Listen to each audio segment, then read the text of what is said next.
लड़की ने महसूस किया कि जो लड़की पहले उससे शादी करना चाहती थी अब अचानक से उसे नजरअंदाज करने लगी है। उसने जानबूझकर कपकेक का एक बॉक्स निकाला, लेकिन सिर्फ उसकी छोटी बहन को ही एक कपकेक दिया। छोटी बहन बड़ी बहन को बुरा दिखाने के लिए डरने का नाटक करते हुए बोली, ये लो, बस मुझे मत मारना। लेकिन बड़ी बहन फंसी नहीं। उसने शांत स्वर में कहा, वो मेरा बॉयफ्रेंड नहीं है, मैं नाराज क्यों हूँ। छोटी बहन ने नाटक जारी रखा, मैं बस एक बाइट लूंगी, बाकी तुम्हारा। लड़की ने जवाब दिया, उसने वो तुम्हारे लिए खरीदा है, तुम ही रखो। छोटी बहन हैरान रह गई, क्योंकि जिस दिन से उसकी बहन नदी में कूदी थी अब वो पहले जैसी नहीं रही थी। और इसकी वजह थी क्योंकि वो अब वही इंसान नहीं थी। उसमें अब एक और दुनिया से आई हुई लड़की का जीवन बस चुका था। जैसे ही उसकी मुलाकात उस लड़के से तयशुदा मुलाकात में हुई, उसे असली लड़की का दुखद अंत याद आ गया। शादी के बाद लड़का उससे नफरत करता था और वो अपना मानसिक संतुलन खो बैठती थी। उसी किस्मत को दोहराना न चाहती हुई नई लड़की ने तयशुदा रिश्ता तोड़ दिया और लड़के को अपनी बहन के लिए छोड़ दिया। उसने ये भी घोषणा कर दी कि वो अब शहर जाकर कॉलेज में पढ़ाई करेगी। लड़के को यकीन नहीं हुआ कि वो सच में स्कूल जाएगी, लेकिन माता पिता की इज्जत रखते हुए उसने सहमति दे दी कि दोनों बहनें उसके साथ शहर तक चले।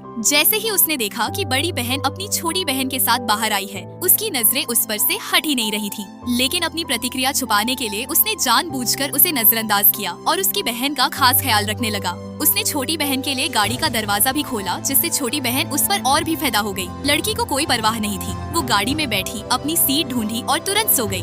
बीजिंग में लड़के के घर पहुंचते पहुंचते छोटी बहन अब भी इधर उधर उत्सुकता से देख रही थी, लेकिन बड़ी बहन पहले ही सबको शिष्टता से नमस्ते कर चुकी थी। किसी भी असुविधा के लिए माफ कीजिए। बीजिंग में पढ़ाई करते समय हमें अपने घर में रखने के लिए धन्यवाद। फिर उसने अपने परिवार द्वारा उगाई गई चाय की पत्तियां लड़के की दादी और पिता को तोहफे में दे दी।